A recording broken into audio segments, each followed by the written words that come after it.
Hello everyone, I hope everybody is fine. We're going to continue proving more and more trigonometric identities. These series of identities I want to prove, they are known as double angle identities. And we'll be using compound angle identities that we have already proved in the past. And using these identities, we are going to derive these new series of identities known as double angle identities.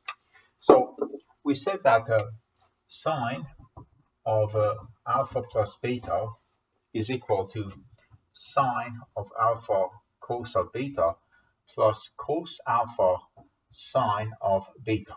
That was addition formula for sine, or one of the many compound angle identities. Now imagine alpha and beta are two angles, end of the day. Alpha could be 15 degrees, beta could be like 30 degrees, or any other two measures. Now, if in a special case, alpha and beta are both equal to one another, let's say alpha is 15 degrees and beta is also 15 degrees, for example, in that case, sine of alpha plus beta is going to become sine of alpha plus alpha because alpha and beta are equal.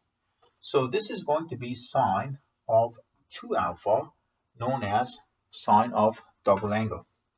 Now, the other side of the equation, if you try to simplify, we have sine of alpha cosine of beta, but instead of beta, I'm going to write alpha again, and then cos alpha sine of beta, but beta is equal to alpha, so it's going to be sine alpha. So you see that sine alpha cos alpha plus cos alpha sine alpha, that's going to be 2 times sine of alpha cosine of alpha. So this is basically the right side, and the left side becomes sine of 2 alpha, obviously. Therefore, we're going to conclude that sine of 2 alpha equals 2 sine of alpha cosine of alpha. So this formula that we just derived, it is a trigonometric identity known as double angle formula for sine. And we can derive similar formulas for cosine and tangent, believe it or not. So we can say cosine of alpha plus beta equals cos alpha cos beta minus sine alpha sine beta, right? Now, if, of course, alpha and beta are equal, then in that case we can say cosine of alpha plus alpha equals cos alpha, another cos alpha, because beta is the same as alpha, minus sine alpha sine of alpha again. In other words, cosine of double angle, or cosine of 2 alpha, will become cos squared of alpha minus sine squared of alpha. So we derived another identity for cosine of double angle. Okay, but the thing is that oftentimes in proving trig identities, we need to express cosine of 2 alpha in terms of only one of the trigonometric ratios. Let's say only in terms of sine of alpha, or only in terms of cosine of alpha. So we can use Pythagorean identities that we have discussed in the past and simplify this further. For example, cos squared of alpha is 1 minus sine squared of alpha.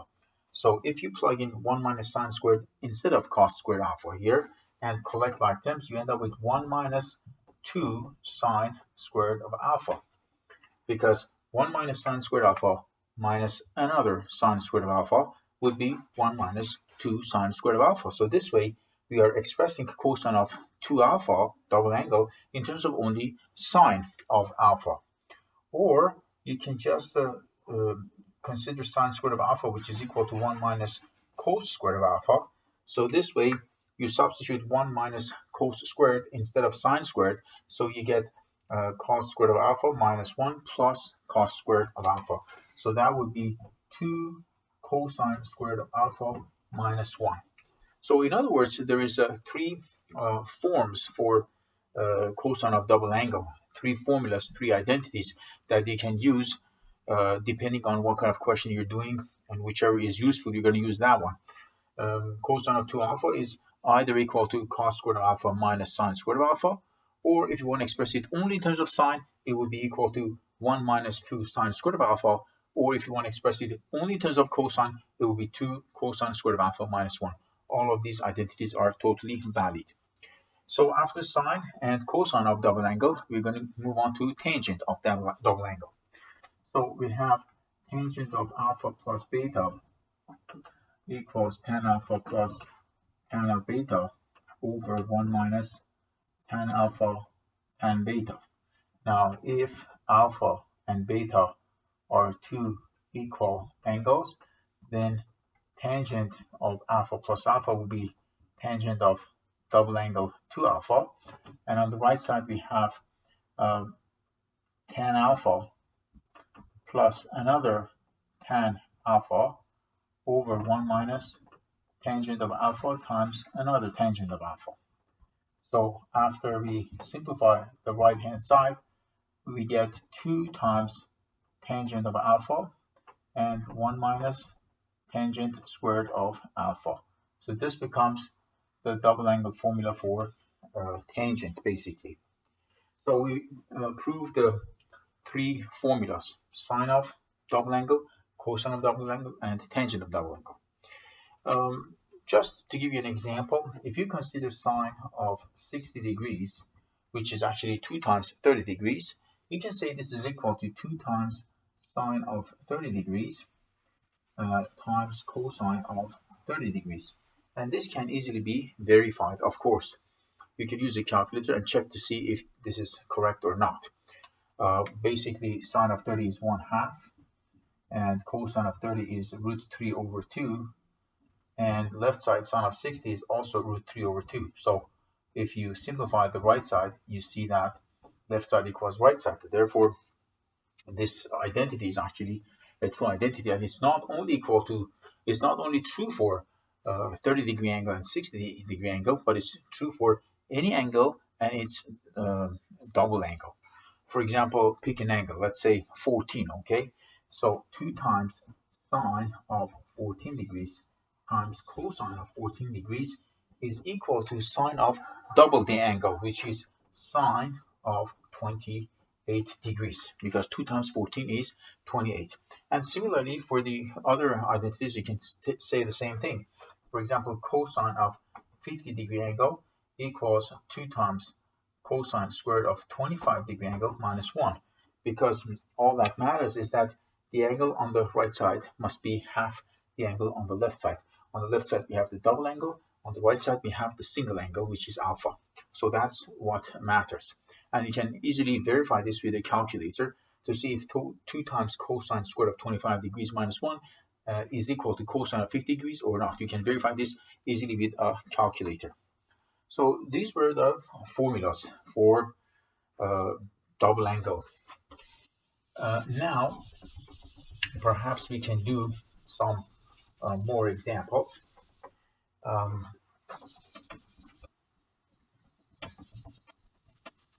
For example, we may want to find the value of tangent of 67.5 degrees. So the question says find exact value of tangent of 67.5 degrees. Okay, I remember decades ago I was in grade 10 and this was our exam question, and I still remember that after many decades. Anyhow, so how do you do this question? Well, we are going to let alpha equal to 67.5 degrees. Now, interestingly enough, 2 alpha double angle would be 135 degrees. Okay, so we can say, using this double angle formula for tangent, we can say tangent of 135 degrees equals 2 times tangent of 67.5 degrees over 1 minus tangent squared of 67.5 degrees. We can say that, right? So tangent of 135 on the left-hand side can easily be calculated, because if you think about it, so tangent of pi minus theta is equal to negative tangent of theta. So negative tangent of theta. So that's another identity which we have actually discussed it in the past. So that means that tangent of 135 degrees, which is actually tangent of 180 take away 45 degrees, is equal to negative tangent of 45 degrees. But everybody knows that tan of 45 as a special angle is equal to 1. So tan of 135 would be negative 1 basically. So the left side of the equation is negative 1, and the right side is 2 times tan of 67.5 degrees over 1 minus tangent squared of 67.5 degrees. Okay, so this is the equation we end up with. So all we have to do is to solve this equation by perhaps cross multiplying and solving for tangent of 67.5 degrees. To simplify, I'm going to let z equal to tangent of 67.5 degrees just to minimize the amount of writing here. So negative 1 would equal to 2z over 1 minus z squared. Cross multiplying would give me z squared minus 1 equals 2z, which would give us z squared minus 2z minus 1 equals 0. So you see that we end up with a quadratic equation actually. So to solve the quadratic equation, we're going to say z equals negative b, we know the quadratic formula, plus b squared, which is 4, minus 4ac, which is 4 again, because 4 times 1 is going to be 4. So a is 1, c is negative 1, 4ac would be positive 4. Negative 4ac would be positive 4. And then divided by 2a, which is 2 times 1. So z would be 2 plus square root of 8. But square root of 8 is actually square root of 4 times 2. And that is 2 root 2 if you reduce and simplify the radical. So we get 2 plus minus 2 root 2 divided by 2, which you can simplify, because if you factor 2 in the top and simplify with the bottom, 2 over 2 is 1. So you get 1 plus minus root 2. So at this moment, you are going to scratch your head. You're going to say, how come tangent of 67.5 degrees has 2 values? Well, it doesn't have 2 values. Actually, it has only one unique value. But the thing is that one of these roots of the quadratic equation is inadmissible because 1 minus root 7 is a negative answer. 1 minus root 2. I said root 7, I don't know why. So 1 minus root 2 is a negative answer, but 1 plus root 2 is a positive answer, because root 2 is approximately 1.4. So we know that 67.5 degrees is an acute angle, and if you draw the angle in standard position, it will be in the first quadrant, where according to the cast rule, in the first quadrant, all trigonometric ratios, including tangent, are positive, and they are never negative. Therefore, 1 minus root 2 will become the inadmissible root of this quadratic equation. So 1 plus root 2 is the only final answer. So we're going to say 1 minus root 2 is less than 0. Therefore, it is inadmissible, because we believe the tangent of an acute angle in the first quadrant must have a positive value. So this means that z is equal to 1 plus root 2. And what was z? Z was tangent of 67.5 degrees. I just let z equal to tan of 67.5 for simplicity purposes. But the final answer to the question would be tangent of 67.5 degrees equals 1 plus root 2. And you can check this with the calculator as well. Okay, so I hope you understood how we prove double angle identities, and I hope I could give you some applications of that. Although I can talk about this for hours and hours, but let me maybe erase this part, and maybe I can explain more about these.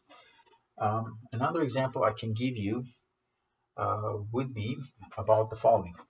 If you have cosine of 2 alpha, okay, and that is cos squared of alpha minus sine squared of alpha, you know that this is an identity which is always true for all values of the variable alpha. And as long as the angle on the left-hand side is double the size of the angle on the right-hand side, this identity is always true. So now I wonder if instead of alpha on the right-hand side, we have 2 alpha. So we have cos squared of 2 alpha minus sine squared of 2 alpha.